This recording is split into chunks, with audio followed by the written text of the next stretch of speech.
आज सुनिए खदीजा मस्तूर की लिखी कहानी अपने आंगन से दूर, जिसका अनुवाद किया है शंभू यादव जी ने। लाहौर आकर 3-4 दिन मामू के साथ उनकी सरकारी कोठी में गुजारने पड़े। वह भी इस तरह कि आलिया का सारा दिन एक छोटे से कमरे में बंद पड़े रहकर ही गुजरता था। वह हर वक्त यह सोचती रहती थी कि इस उदास माहौल में किस तरह जिंदगी गुजारेगी। हाँ, अम्मा बहुत खुश थी। भाई और अंग्रेज भावज के साथ रहने की बड़ी पुरानी इच्छा अब पूरी हुई थी। उन्होंने जिंदगी भर साथ रहने के प्रोग्राम बना लिए थे और आलिया से नाराज थी कि वह सबसे अलग अलग पड़ी रहती है और कुछ नहीं तो अपनी भाभी से फरफर अंग्रेजी बोलने का अभ्यास ही कर ले। मगर उसने तो इन 4 दिनों में सिर्फ बड़ी चाची और बड़े चाचा को कई कई सफ़ों खत लिखे थे। 5वें दिन मामू ने एक छोटी सी कोठी का ताला तोड़वाकर अम्मा को उनके घर जाने पर मजबूर कर दिया। उन्होंने अम्मा को चलते चलते समझाया कि अंग्रेज औरतें अपनी माँ के साथ भी रहना पसंद नहीं करती।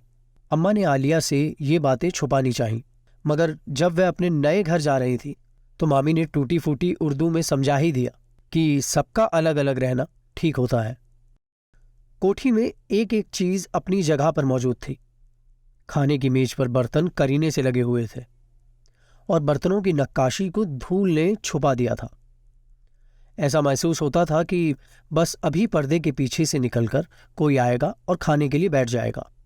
बावर्ची खाने में पीतल के बर्तन अलमारी में लगे थे और कुछ बर्तन फर्श पर लुढ़के पड़े थे और ड्राइंग रूम के कालीन और सोफे सब पर धूल विराजमान थी और गुलदान में लगे हुए फूल झड़कर मेज पर बिखरे हुए थे। सिर्फ काली काली सूखी शाखें अब तक गुलदान में ठुसी हुई थी। सोने के कमरे में बिस्तरों का पलंग पोश बिछे हुआ था और सिरहाने तिपाई पर रखा हुआ लैंप औंधा पड़ा था। इस कमरे के साथ छोटे से कमरे में आतिशदान पर कृष्ण महाराज की मूर्ति रखी थी। माला के फूल झड़कर आसपास बिखरे पड़े थे और गले में सिर्फ पीला डोरा लटका ही रह गया था। भाई, इसे तो यहाँ से हटाओ, बाहर बच्चों को दे दो, खेलेंगे। जब से अम्मा यहाँ आई थी उन्होंने कई बार कहा था। आलिया ने अम्मा को कोई जवाब नहीं दिया। मूर्ति कई दिनों तक यूं ही रखी रही।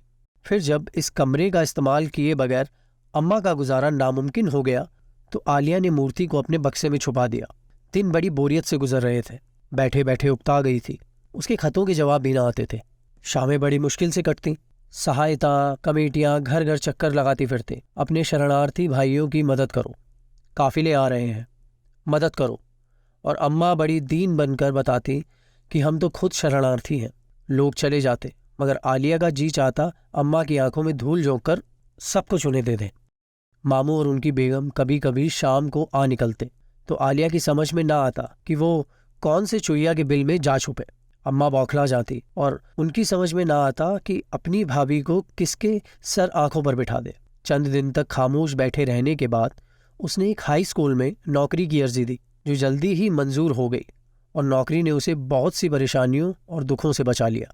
एक दिन मामू अकेले आए तो उन्होंने बताया कि कोठी अम्मा के नाम अलॉट कर दी है, अब उसे किसी भी सूरत में छोड़ना नहीं। फिर उन्होंने फर्नीचर वगैरह की कुछ रसीदें दी कि अगर कोई पूछे तो ये दिखा देना कि हमने यहाँ आकर सब कुछ खरीदा है। अम्मा अपने भाई के कारनामों पर खुश होती रही। भाई हो तो ऐसा, मेरे आराम के लिए उसने क्या नहीं किया। आलिया चुपचाप सब कुछ सुनती रही। उसकी समझ में नहीं आ रहा था कि ये सब क्या हो रहा है। किसी का हक कौन उड़ाए लिए जा रहा है। ये रसीदें आखिर आई कहाँ से, ये कोठी उसकी किस तरह से हो गई। मगर आलिया ये सब कुछ किससे पूछती। अम्मा सिर्फ अम्मा थी। उसकी तनख्वाह मिलने और कोठी की मालिक बनने के बाद पहले की ही तरह गवीली और आत्मतुष्ट।